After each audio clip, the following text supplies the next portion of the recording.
let's just drill into some of the terminology we're using here. I'm sure the vast majority of people watching and listening will know what private equity is.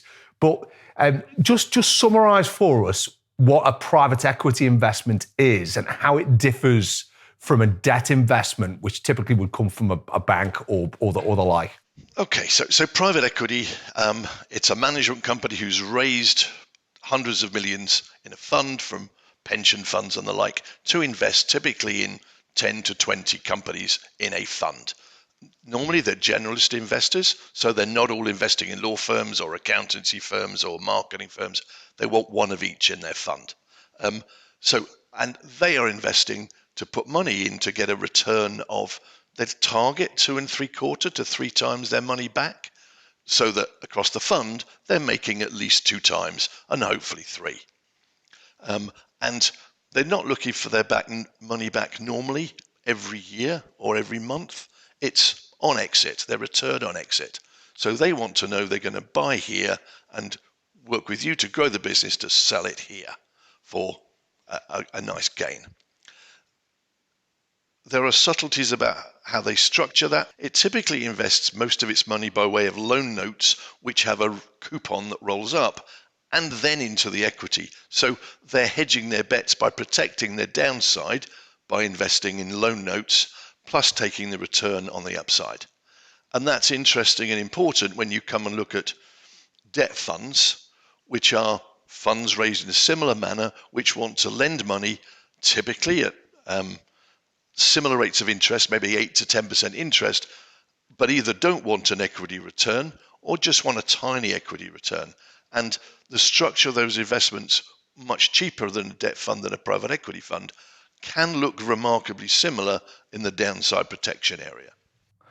And so let's say you've got a law firm coming to you, Mark, and you think they've got a decent elevator pitch, the story is clear.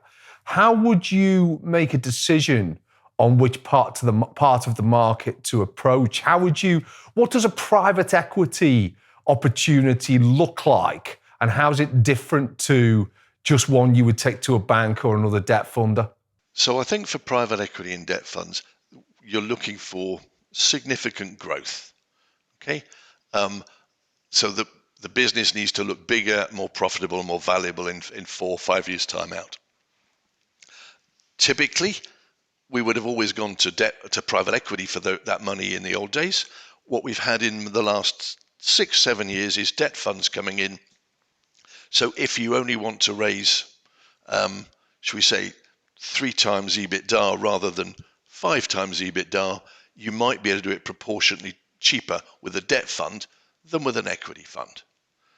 And that's really the difference. So growth capital we used to do with private equity, we're now looking at debt funds as an option.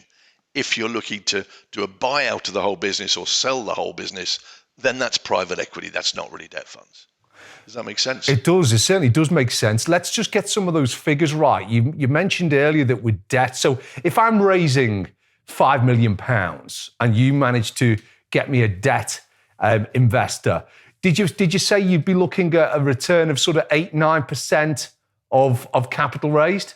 So if we're looking at £5 million, the first thing we're looking for is, can we borrow it from a bank on a secured basis, secured on your debtors, secured on property?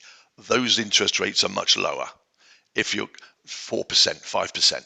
If you're going to a debt fund, it's more expensive, but it's cheaper than private equity comparator because you're not giving away so much equity. So we don't think of debt funds as a replacement for bank debt.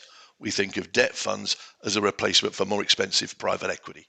I've got you. And you talked us through earlier what the cost was. I mean, I've never taken private equity capital, but if the private equity investor is looking to invest 5 million, and then you said sort of 2 or 3 multiples of that would be their return, so they'd be looking to take 50 million out of the business when their exit happens. Does that mean in practice that the business would effectively, in the early part of their growth journey, they'd be working effectively to generate the revenue to provide the private equity investor with their exit? they're looking to grow the whole business for everybody's exit, everybody's capital value, but the private equity house wants to make sure going in that the growth that management can bring to the party is enough to satisfy the private equity requirements as well as management's.